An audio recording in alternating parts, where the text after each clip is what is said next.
From translation, NIV New International Version. This 286th day of the year. Today we are reading passages Matthew 26. Matthew chapter 26, verses 1 to 75. When Jesus had finished saying all these things, he said to his disciples, Then the chief priests and the elders of the people assembled in the palace of the high priest, whose name was Caiaphas, and they plotted to arrest Jesus in some sly way and kill him.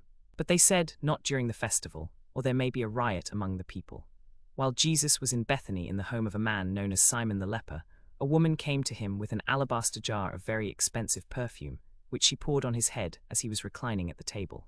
When the disciples saw this, they were indignant. Why this waste? They asked. Aware of this, Jesus said to them, Why are you bothering this woman? She has done a beautiful thing to me. The poor you will always have with you, but you will not always have me. When she poured this perfume on my body, she did it to prepare me for burial. Truly I tell you, wherever this gospel is preached throughout the world, what she has done will also be told, in memory of her. Then one of the 12, the one called Judas Iscariot, went to the chief priests and asked, What are you willing to give me if I hand him over to you? So they counted out for him 30 pieces of silver. From then on Judas watched for an opportunity to hand him over. On the first day of the festival of unleavened bread, the disciples came to Jesus and asked, Where do you want us to make preparations for you to eat the Passover? He replied, Go into the city to a certain man and tell him, The teacher says, My appointed time is near. I am going to celebrate the Passover with my disciples at your house. So the disciples did as Jesus had directed them and prepared the Passover meal. When evening came, Jesus was reclining at the table with the 12. And while they were eating, he said, Truly I tell you, one of you will betray me. They were very sad and began to say to him one after the other, Surely you don't mean me, Lord. Jesus replied, The one who has dipped his hand into the bowl with me will betray me. The Son of Man will go just as it is written about him. But woe to that man who betrays the Son of Man. It would be better for him if he had not been born. Then Judas, the one who would betray him, said, Surely you don't mean me, Rabbi. Jesus answered, You have said so. While they were eating, Jesus took bread, and when he had given thanks, he broke it and gave it to his disciples, saying, Take and eat, this is my body. Then he took a cup, and when he had given thanks, he gave it to them, saying, Drink from it, all of you. This is my blood of the covenant, which is poured out for many for the forgiveness of sins. I tell you, I will not drink from this fruit of the vine from now on until that day, when I drink it new with you in my Father's kingdom. When they had sung a hymn, they went out to the Mount of Olives. Then Jesus told them, This very night you will all fall away on account of me, for it is written, I will strike the shepherd, and the sheep of the flock will be scattered. But after I have risen, I will go ahead of you into Galilee. Peter replied, Even if all fall away on account of you, I never will. Jesus answered, Truly I tell you, this very night, before the rooster crows, you will disown me 3 times. But Peter declared, Even if I have to die with you, I will never disown you. And all the other disciples said the same. Then Jesus went with his disciples to a place called Gethsemane, and he said to them, Sit here while I go over there and pray. He took Peter and the 2 sons of Zebedee along with him, and he began to be sorrowful and troubled. Then he said to them, My soul is overwhelmed with sorrow to the point of death. Stay here and keep watch with me. Going a little farther, he fell with his face to the ground and prayed, My Father, if it is possible, may this cup be taken from me. Yet not as I will, but as you will. Then he returned to his disciples and found them sleeping.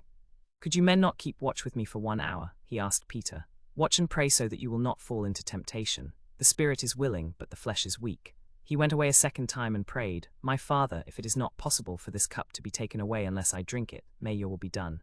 When he came back, he again found them sleeping, because their eyes were heavy. So he left them and went away once more and prayed the 3rd time, saying the same thing. Then he returned to the disciples and said to them, Are you still sleeping and resting? Look, the hour has come, and the Son of Man is delivered into the hands of sinners. Rise, let us go, here comes my betrayer. While he was still speaking, Judas, one of the 12, arrived. With him was a large crowd armed with swords and clubs, sent from the chief priests and the elders of the people. Now the betrayer had arranged a signal with them, The one I kiss is the man, arrest him. Going at once to Jesus, Judas said, Greetings, Rabbi, and kissed him. Jesus replied, Friend, do what you came for. Then the men stepped forward, seized Jesus, and arrested him. With that, one of Jesus' companions reached for his sword, drew it out and struck the servant of the high priest, cutting off his ear. Put your sword back in its place, Jesus said to him, for all who draw the sword will die by the sword. Do you think I cannot call on my Father, and he will at once put at my disposal more than 12 legions of angels? But how then would the scriptures be fulfilled that say it must happen in this way? At that time Jesus said to the crowd, Am I leading a rebellion, that you have come out with swords and clubs to capture me? Every day I sat in the temple courts teaching, and you did not arrest me. But this has all taken place that the scriptures of the prophets might be fulfilled." Then all the disciples left him and fled. Those who had arrested Jesus took him to Caiaphas the high priest, where the teachers of the law and the elders had assembled. But Peter followed him at a distance, right up to the courtyard of the high priest. He entered and sat down with the guards to see the outcome. The chief priests and the whole Sanhedrin were looking for false evidence against Jesus so that they could put him to death. But they did not find any, though many false witnesses came forward. Finally 2 came forward and declared, "This fellow said, 'I am able to destroy the temple of God and rebuild it in 3 days.'" Then the high priest stood up and said to Jesus, "Are you not going to answer? What is this testimony that these men are bringing against you?" But Jesus remained silent. The high priest said to him, "I charge you under oath by the living God. Tell us if you are the Messiah, the Son of God." "You have said so," Jesus replied. "And I say to all of you, from now on you will see the Son of Man sitting at the right hand of the Mighty One and coming on the clouds of heaven." Then the high priest tore his clothes and said, "He has spoken blasphemy. Why do we need any more witnesses? Look, now you have heard the blasphemy. What do you think? He is worthy of death," they answered. Then they spat in his face and struck him with their fists.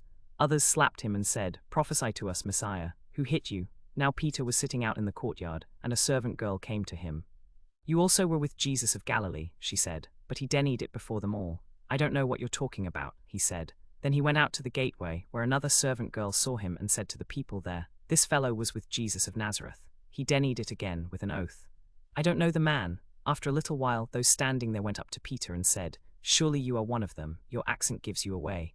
Then he began to call down curses, and he swore to them, "I don't know the man." Immediately a rooster crowed. Then Peter remembered the word Jesus had spoken, "Before the rooster crows, you will disown me 3 times." And he went outside weeping bitterly.